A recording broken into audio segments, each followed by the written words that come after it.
મારું નામ ચંદ્રિકાબેન છે. હું સુરતથી છું.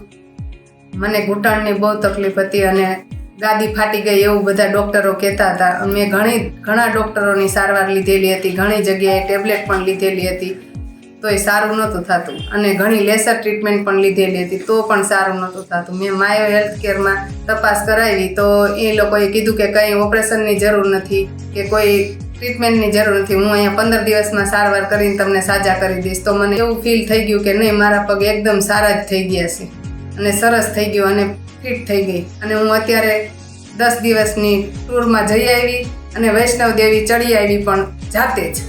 અને સારામાં સારું મને માયો હેલ્થ કેરમાં સારવાર મળી છે. 15 દિવસની સારવાર. ઘૂંટણનો દુખાવો હતો.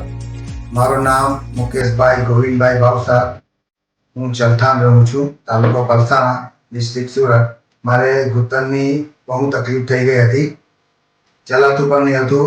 ડૉક્ટરને બતાવ્યું, MRI કરાવ્યો તો ઓપરેશનની મને સલાહ આપેલી. પછી મારા છોકરો ડૉક્ટર જ છે, તો તેમને ફેસબુક પર આમનું નામ કંઈક સજેસ્ટ કર્યું ને અહીંયા મેં ટ્રીટમેન્ટ લેવાનું ચાલુ કર્યું, તો મને બહુ સારું છે. 100% જેવું રિઝલ્ટ મળી ગયું છે. હું આરામથી હળી શકું છું, પણ કોઈ તકલીફ નથી. હું જિગીશા પટેલ, મારી ઉંમર 43 વર્ષની છે. હું સુરતથી બોલું છું.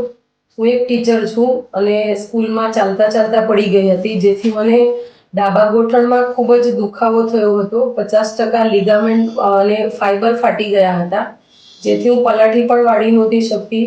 2-3 ડૉક્ટરને પણ બતાવી જોઉં, MRI પણ કરાવી જોઉં, તો પણ સારું થયું નહીં.